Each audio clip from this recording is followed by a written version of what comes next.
Nah, oh ini mungkin sedekah saya itu kurang besar menurut Allah, di mata Allah gitu. Saya bilang gitu, pikiran saya gitu.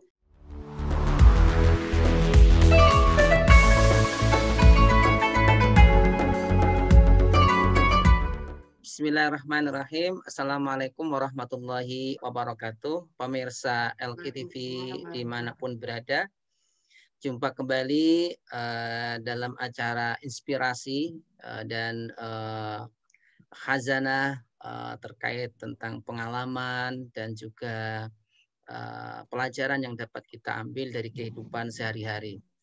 Nah, pada kesempatan kali ini, alhamdulillah kita mendapatkan tamu yang luar biasa. Beliau ini adalah kolega saya dan sekarang beliau adalah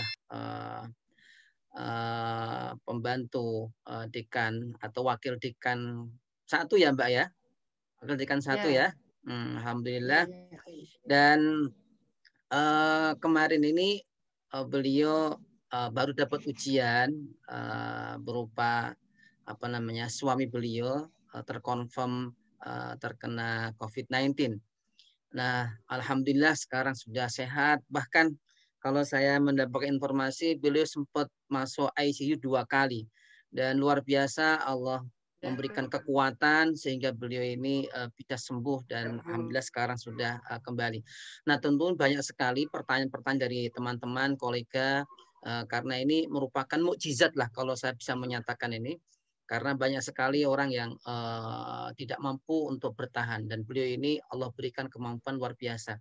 Ini tentu banyak kisah, banyak juga usaha-usaha yang telah dilakukan oleh keluarga Bu Kamila. Nah, oleh karena itu kami persilahkan Bu Kamila atau Mbak Kamila kalau saya memanggilnya ini ya untuk bisa mengkisahkan supaya ini memberikan pencerahan kepada pemirsa lainnya karena banyak sekali Mbak masih banyak kawan-kawan kita yang mungkin tidak percaya bahwa COVID itu ada. Nah, ini mungkin nanti bisa memberikan masukan untuk para pemirsa. Kami persilahkan Mbak. Ya. Terima kasih Pak Hasan. Bismillahirrahmanirrahim. Assalamualaikum warahmatullahi wabarakatuh. Waalaikumsalam. Ya. Selamat sore, salam sehat dan bahagia selalu semuanya. Mudah-mudahan kita semuanya bisa selalu sehat, selalu bahagia, terbebas dari segala wabah penyakit apapun juga. Amin, amin ya rabbal alamin. Amin. Ya. Ini Pak Hasan itu memang kolega saya ya. Nah, satu fakultas di IAIN Surakarta. Ya, hampir setiap hari ketemu. Ya, cuma karena pandemi ini jarang ketemu saja ya. Ya, berkaitan dengan masalah pengalaman ya, pengalaman suami saya yang kemarin ya kebetulan dapat mungkin musibah ya, musibah sakit atau diberikan sakit oleh Allah Subhanahu wa taala. Pada mulanya jadi sejak tanggal 12 November ya. Nah, suami saya di rumah sakit itu 1 bulan persis. 17 November 2020 sampai 17 Desember 2020 pulangnya ke rumah itu. Ya, jadi saya mudah mengingatnya. Nah, pada awalnya itu dimulai Kamis tanggal 12 November. Ya, suami saya sudah mengeluh panas dan diare keluhannya. Ya. Saya sendiri waktu itu baru saja pulang dari tugas dari kampus di Jawa Timur ya. Ya, waktu itu suami saya panasnya itu suhunya 38 derajat Celcius. Kebetulan saya punya di rumah termometer ya. Ya, tapi memaksakan diri karena beliau tanggung jawabnya di Kaprodi.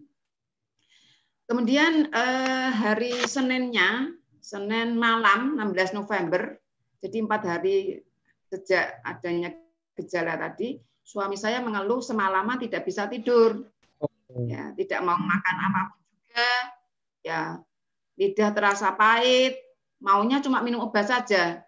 Ketika perutnya merasa mual, kepingin diambilkan obat mual.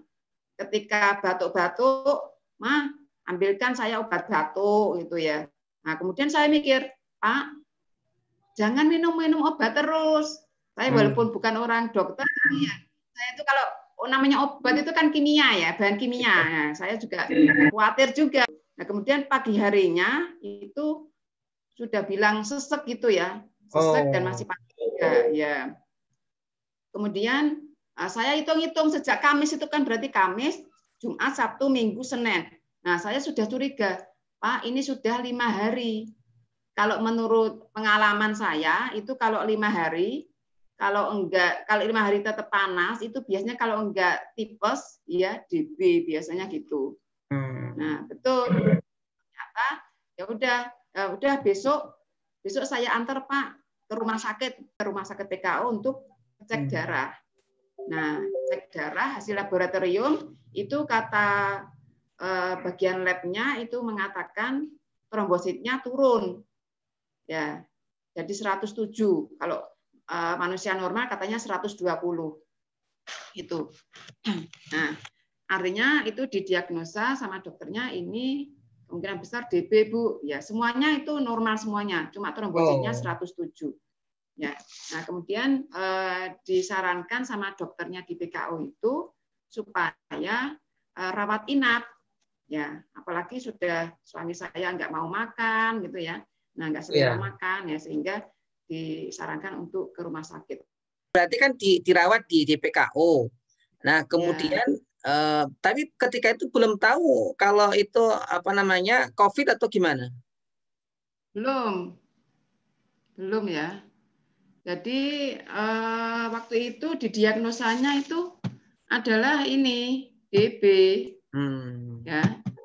Ya, jadi diagnosa DB sehingga kemudian dirawat di dokter Solo Baru. Itu. Nah, kemudian ya udah dirawat di Solo Baru selama waktu itu kan berarti tanggal 17 November ya. 17 November itu dirawat di Solo Baru di kamar biasa ya, kamar biasa karena dan saya sebelumnya ke dokter penyakit dalam ya, ke dokter penyakit dalam itu katanya ya DB ya, jadi saya ke dokter penyakit dalam. Nah, waktu itu karena adanya di kelas 2 dengan 4 bed dan berisi 3 pasien. Nah, kemudian suami saya merasa nggak bisa tidur. Nah, keluhannya juga sesak nafas gitu. Nah, kemudian saya minta sama perawatnya supaya bisa dipindah ke kelas 1 ya. Kelas 1 itu ternyata ya 2 pasien, tidak 1 pasien gitu ya. Nah, sehingga suami saya juga keluhannya tidak bisa tidur dan sesak nafas gitu ya. Nah, kemudian dipindah lagi, jadi pindah-pindah kamar terus sampai 5 atau 6 kamar itu ya. Nah, itu. Nah, baru yang malam itu ini ada gejala ke positif corona gitu ya.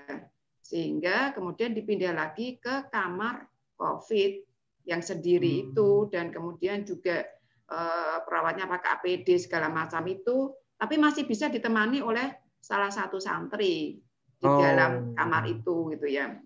Itu ketahuannya masih ada satu. Ketahuannya itu setelah diswab atau gimana? Nah, waktu hari pertama itu belum diswab. Jadi swabnya itu ketika sudah masuk ICU. Ya, ketika hari pertama itu cuma rapid test saja, itu negatif, non reaktif. Itu. Tapi sudah di rongsen itu masih bagus. Nah, tapi setelah 3 hari kok katanya ada titik-titik itu yang katanya ada virusnya itu gitu ya. Mungkin arahnya gejala ke itu COVID-19 itu. Nah, kemudian waktu itu ya itu ya sudah di kamar COVID. Kemudian, nah Sabtu dini hari jam 12:30 dini hari, jadi malam Minggu itu, nah suami saya masuk ICU gitu ya. Nah, masuk ICU. Nah, kemudian ya udah saya nggak bisa masuk ya. Sementara saya nggak bisa masuk, nunggu di ruang tunggu itu sampai paginya baru selama sekitar 1 minggu itu di ruang ICU yang pertama. Nah, saya boleh masuk untuk mewakili keluarga gitu ya, tapi cuma saya saja ya, dengan di screening oleh satpamnya gitu ya, itu dan swabnya sudah 2 kali di ICU itu positif memang. Nah, dan karena dianggap positif suami saya, sehingga saya sama dokternya disuruh pulang untuk isoman, isolasi mandiri. Jadi sejak tanggal 26 November 10 Desember saya pulang ke rumah. Nah, tapi karena saya juga kalau suami saya sendiri di rumah sakit ya, sehingga saya, padahal saya kebetulan kan punya pesantren. Nah, semua santri itu harus isoman juga. Di karantina gitu ya, di lockdown. Pondok saya itu di lockdown selama 2 minggu. Ya, pokoknya sejak malam itu keputusannya, kebetulan kan ada Pak RT, ada Dinas Kesehatan datang semua kan ke pondok itu, ke masjid. Intinya pondok harus lockdown, saya juga harus lockdown. Nah, itu. Tapi alhamdulillah masyarakat di sini itu baik-baik ya. Artinya membantu, ada yang membelanjakan sayur mayur, ada yang memasakkan, itu luar biasa. Subhanallah, saya juga terharu juga. Terus kemudian bantuan-bantuan dari tetangga, dari teman-teman dosen, ya dari fakultas juga luar biasa. Pokoknya supportnya itu luar biasa, ya baik doa maupun juga bantuan-bantuan makanan itu, alhamdulillah tidak ada kekurangan dan tidak ada terputusnya. Itu saya mengucapkan terima kasih kepada semua pihak yang telah membantu, baik moral maupun material. Tapi tiba-tiba setelah saya malam ya 3:30 ya, dini hari 3:30 setelah saya sholat tahajud itu, saya ditelepon sama rumah sakit, Dokter Un itu, Bu, ini kondisinya suami ibu tuh menurun gitu ya. Waduh, saya deg-degan juga ya. Nah, ini saran kami, Bapak harus masuk ICU lagi gitu. Oh ya nggak apa-apa, Mbak, saya bilang gitu. Kalau itu yang terbaik kan, namanya ICU itu sebenarnya kan supaya termonitor dengan baik. Kemudian saya sempat tanda tangan itu 3 kali, Pak Hasan ya. Tanda tangan itu loh, masuk ICU. Yang pertama itu saya tanda tangan. Kemudian yang kedua saya harus tanda tangan kalau nanti gagal nafas mau dipasang ventilator. Ya mudah-mudahan enggak, saya pokoknya berdoa mudah-mudahan tidak lah ya Allah gitu, saya pokoknya berdoa terus itu. Nah, kemudian yang ketiga saya tanda tangan lagi diberikan obat karena darah suami saya itu menggumpal, ya, sehingga bagaimana supaya bisa cair gitu ya. Ya, itu efeknya katanya bisa mencret katanya gitu ya. Tapi alhamdulillah juga tidak gitu ya. Oke, terus kemudian itu yang selesai mandiri, jadi tanggal 11 Desember itu suami saya masuk ICU yang kedua kalinya. Mbak Kamila juga di swab juga? Saya di swab juga. Saya sempat positif ya, karena kan namanya suami istri biasanya kalau salah satu kan ya. Dan santri alhamdulillah cuma satu saja yang karena menjaga dan sempat mijeti gitu ya. Yang lainnya alhamdulillah ya negatif gitu. Itu yang di ICU yang kedua. Nah, kemudian ini pengalaman saya ketika suami saya di ICU itu, ya mungkin pengalaman spiritual gitu ya. Ya kayak istilahnya ada yang ngasih tahu, mungkin kamu itu kurang sedekahnya gitu ya. Saya bilang sama saudara saya, Mbak, saya kepingin sedekah sama orang miskin gitu ya. Waktu itu sudah saya anggap besar gitu ya. Sudah saya anggap besar dan dan alhamdulillah waktu itu kan 12 hari di ICU yang pertama. Kemudian bisa pindah ke kamar biasa gitu ya. Nah, tapi kemudian masuk lagi ke ICU. Nah, kemudian saya mikir lagi. Nah, dan juga saya kan dapat nasihat ya dari kakak ipar saya, itu tetangga saya itu juga masuk ICU itu 2 kali. Nah, kemudian dia bilang sama istrinya, Dek, saya ingin sedekah sama fakir miskin. Mungkin agak banyak, Dek. Kamu yang ikhlas ya, Dek. Nah, itu. Nah, saya terinspirasi dari situ karena kemudian sembuh katanya gitu ya. Masya Nah, Allah. kemudian oh ini mungkin sedekah saya itu kurang besar menurut Allah di mata Allah gitu. Saya bilang gitu, pikiran saya gitu. Akhirnya saya ya sedekah lagi gitu ya. Ini ikhtiar saya. Ya. Samping juga doanya teman-teman banyak ya dari kampus, dari kumpulan jamaah-jamaah masjid, pengajian-pengajian itu saya minta doakan semuanya itu ya khusus untuk suami saya gitu ya. Jadi doa dan sedekah dan kemudian juga support dari teman-teman itu juga menguatkan saya dan suami saya gitu ya. Alhamdulillah. Nah itu yang alam biswab ya, setelah saya sedekah yang mungkin agak besar ya di pikiran saya ya, itu alhamdulillah suami saya itu tambah membaik, Pak. Masya Allah. Menurut dokter itu, Pak, ini alhamdulillah paru-paru Bapak itu mulai stabil. Mulai membaik. Iya, itu.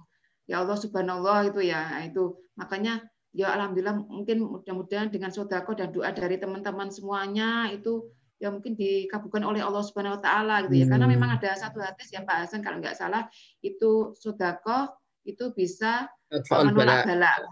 Ya, itu salah satunya seperti itu. Nah. Masya Allah, luar biasa ya. Nah, mungkin pemirsa ingin tahu ini selama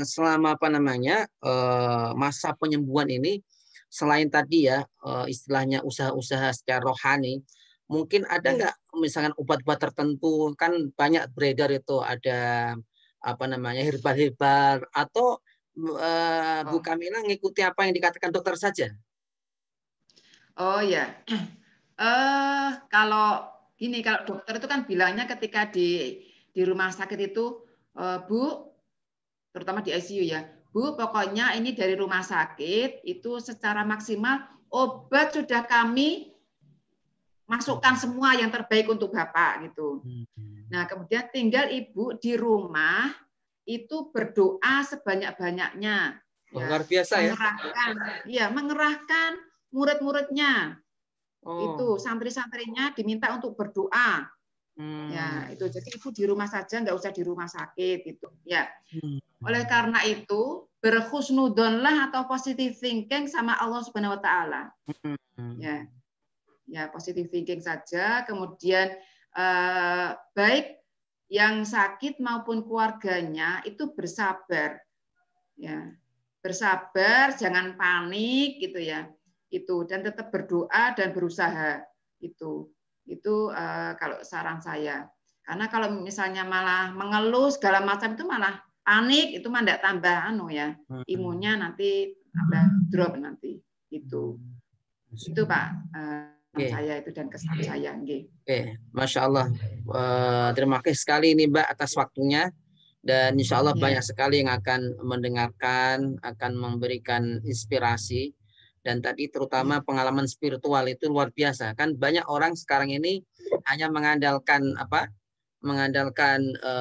dia berobat, kemudian mengandalkan secara medis. Namun lupa bahwa tadi dikatakan yang memberikan penyakit itu Allah, yang menyembuhkan juga Allah. Nah ini sangat luar biasa